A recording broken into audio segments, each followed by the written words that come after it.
The Boston Celtics have been one of the most disappointing teams of the 2021 NBA season so far, currently barely above 500, struggling to win consistently and playing worse than teams previously considered laughingstocks of the league, like the New York Knicks and Charlotte Hornets. So, what's gone wrong? What has happened to the Celtics that has caused this decrease in play to occur?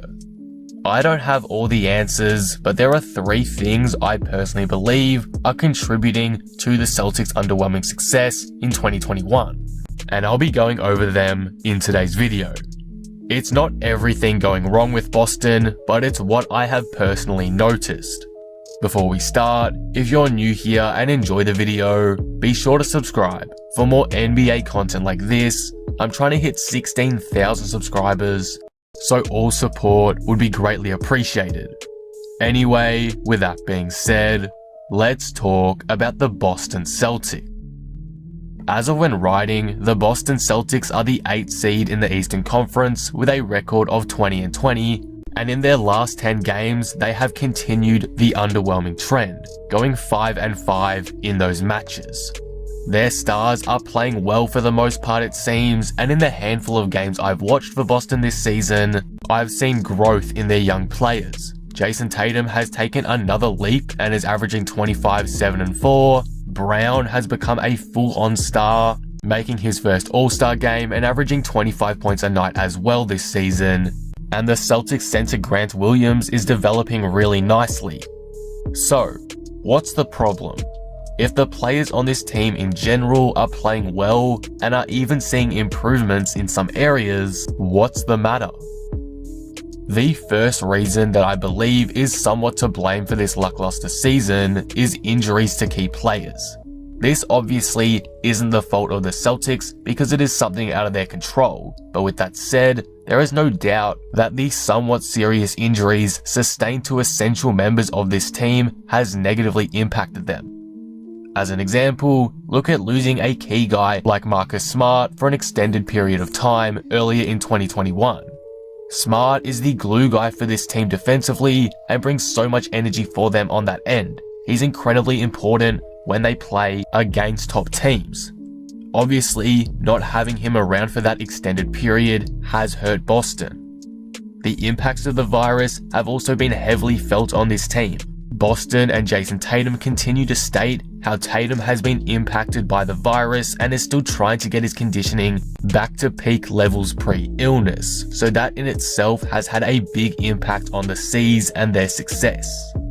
Overall here, Boston definitely hasn't been hurt by injuries the most in the league, and they are often able to run consistent lineups, unlike my Rockets all year, so I don't think this is the sole reason to blame for the Celtics' lack of success. However, you cannot deny it's had some effect on Boston, and it's why I'm mentioning it today. Another big reason why the Celtics have perhaps struggled is because one of their biggest weaknesses has been exploited repeatedly, their lack of depth, particularly for the big man positions. The Celtics players that they run at the 5 are simply not great. Daniel Tice is pretty meh, he doesn't provide a huge amount offensively and defensively, and is undersized, so unless the Celtics are trying to run small ball, he's not a big positive for them. Tristan Thompson gets too many minutes for my liking for his skill level as well, he's just not that good or impactful to me, and whilst we are seeing great development from the youngster Grant Williams, his talent is not nearly enough for the Celtics to legitimately contend and hold off a top-tier center like Embiid, Jokic, or Towns, even some of the less dominant stars like Bam Adebayo. To me, this is a big reason why the Celtics are struggling, as whilst they have the talent on the wings and guard positions to go toe-to-toe with the best of the best, they definitely can't hold their own against teams with a good to great big man, and come playoff time, I think that's going to be very dangerous to their hopes of a deep playoff run. The Sixers have Embiid, the Heat have Adebayo, Indiana has Sabonis. So in a 7-game series, unless this roster changes somewhat, I think the Celtics will have a tough time against those teams.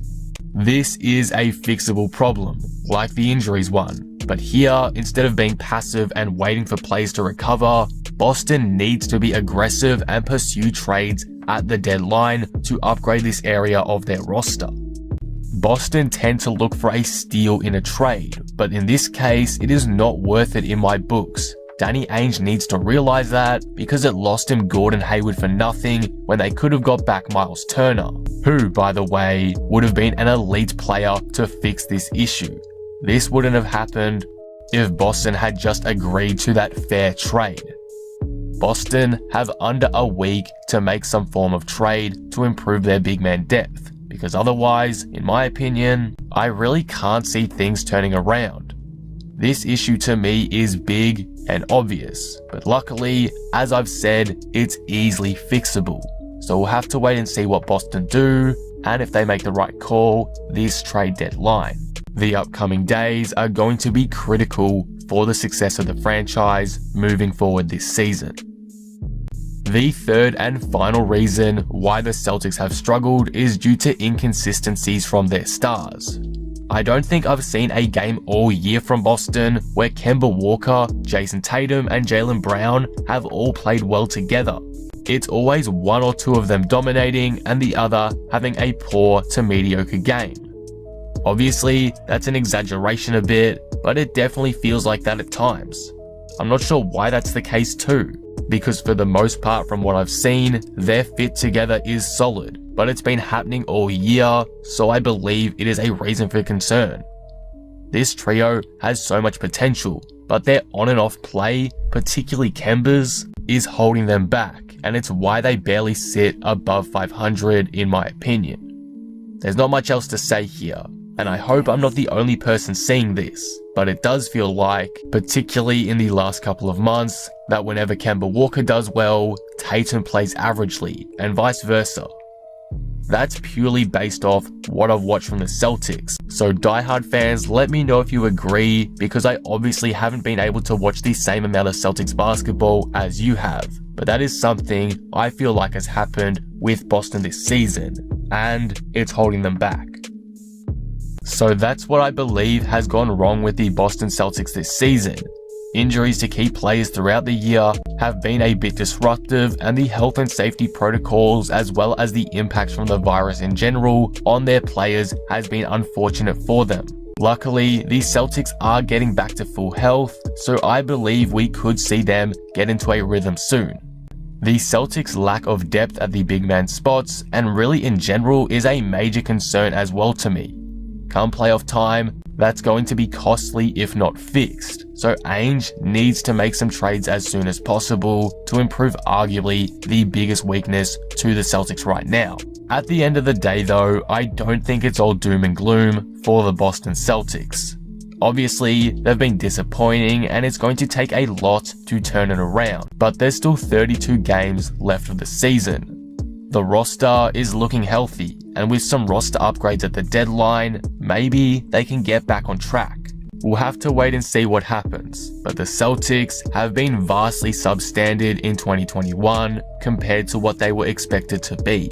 And I hope that today, my insight has explained at least partially what has gone wrong. And that will conclude the video. What do you guys think of this? What's happened to the Boston Celtics to you? What do they need to do in order to get back to their winning ways? Let me know all your thoughts down in the comments below.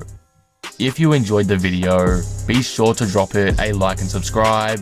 But with that being said, I am out. Peace.